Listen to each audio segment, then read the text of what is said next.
Hey everybody. So here is a thing of beauty. Sometimes I wish I could keep models looking like this, but it does need to be painted, of course. So this is hopefully just about the last session of puttying that I got to do. I went with the Aves or Aves or Aves or however it's pronounced on the bottom here. Basically I just finger painted it on all over the place where it needed to go. And then I started doing some regular sandpaper, just holding it.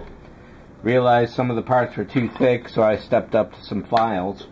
And then someone on one of the forums had suggested making a sanding block, so I think this is 60 grit here.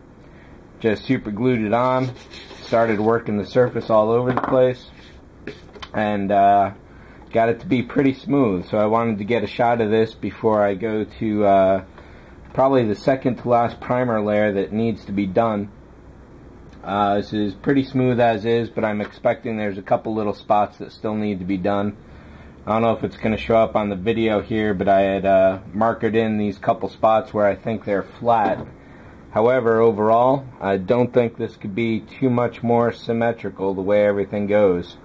I've held it against a really bright light and just kind of twisted it like this and all around just to see how the symmetry is, and I definitely couldn't have squeezed any more symmetry into this than I got. So I'm pretty happy about that. Everything is really nice and stable. It fell off the table at one point actually, but it did, it survived no problem.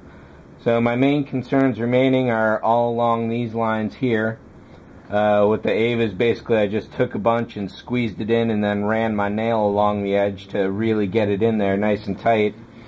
And then the same here, this worked really well for getting the finger angle in there. I was worried about these seams because that is such a weird angle to begin with.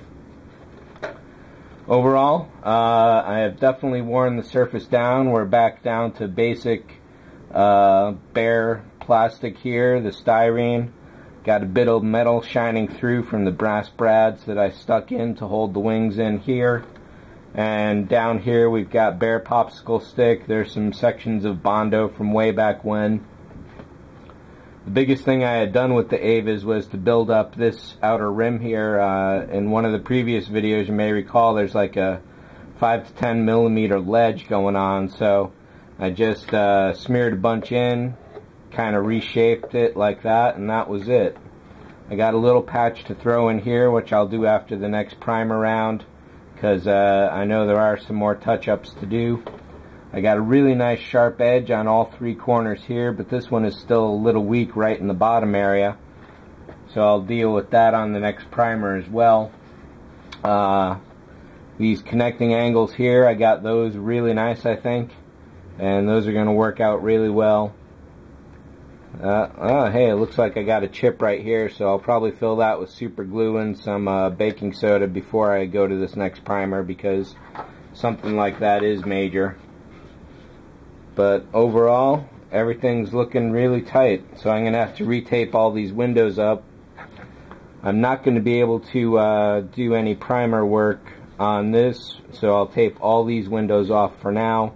And then when I'm sure that the entire rest of the body is done, this model comes with little window vinyl masks, and the masks themselves are little tiny squares to duplicate the surface detail, and then you just poke out the center window parts.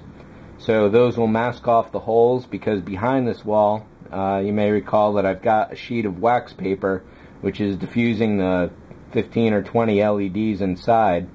So on the last painting job I was worried that I got some black paint in these windows because I had forgot to mask off.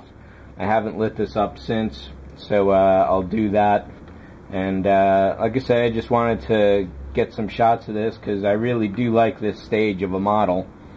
And you know, just all this chaos is a real beautiful thing in my mind. So that's pretty much it. The next time you see this, I think it'll be primered.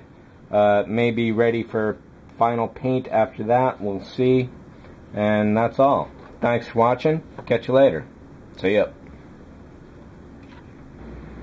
Hey everybody, so the Romulan is finally closing on the finish line.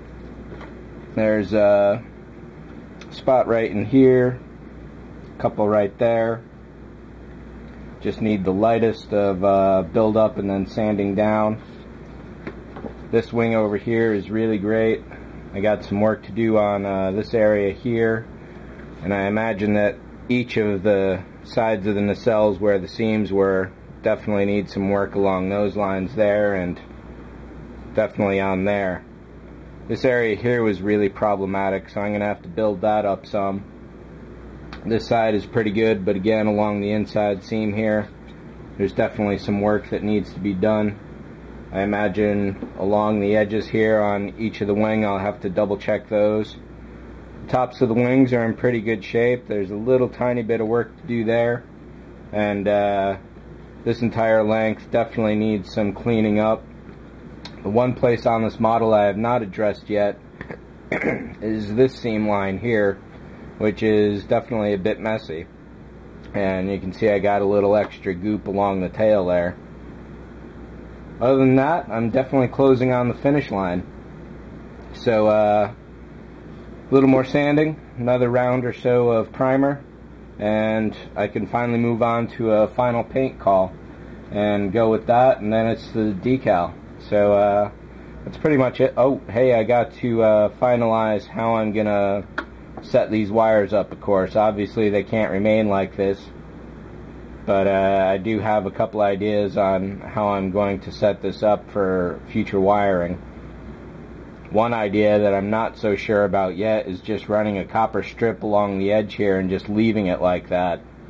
I don't mind a little coloration such as that on this model at all, and it would be overall pretty insignificant, I think. So that's that. Thanks for watching. See you in the next video.